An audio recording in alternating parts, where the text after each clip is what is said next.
Lepas tu buat apa? Selepas itu melihat kanan ke kiri, depan dan belakang. Ni apa dia? Kau tanya. Orang yang pernah belajar, dia tahu selepas tiup sangkala akan bangkit di padang mahsyar. Dia akan tanya ke? Dia tak tanya. Sebab setiap orang akan bawa sebanyak mana ilmu dia tu. Maka yang tahu perjalanan mahsyar, sampai di mahsyar dia tahu perjalanan. Cuma mulia ataupun hina dia, yang tu bukan berdasarkan ilmu. Yang tu berdasarkan ibadat dia. Nabi sebut kepada Sayyidatuna Aisyah, yuhsyarun nasu, dibangkitkan manusia di padang mahsyar, hufatan, uratan, ghurlah.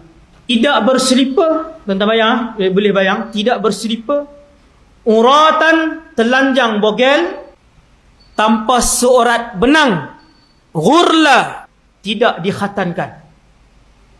Malu Sayyidatuna Aisyah, dia tutup kepala dia. Dia kata, ya Rasulullah, ketika tu kan laki-laki dan perempuan ada, kalau kesemua tak berpakaian, orang laki-laki akan melihat orang perempuan.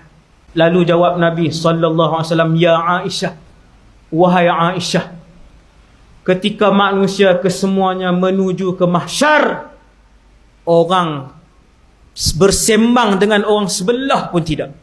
Yauma yafirrul mar'u min akhihi, waktu berjalan nak menuju kepada mahsyar yang jauh, yang lama, yang panas, apabila seseorang itu melihat muka abangnya selisih dengan adik dia, nampak kakak dia, bukan kata tengok, tegur satu perkataan pun tidak. Tengok itu macam tu. Wa ummihi wa abih, bukan abang dan kakak, adiknya. Dia nampak ayah dia kadangkala berjalan. Ada orang, dia berjalan tu nampak ayah daripada jauh, selisih dengan ayah.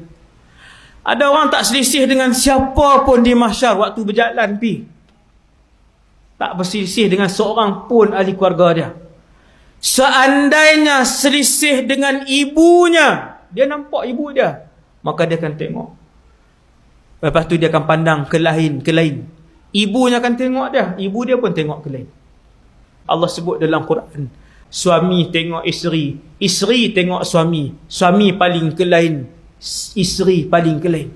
Kalut dan beratnya suasana di mahsyar. Kalut.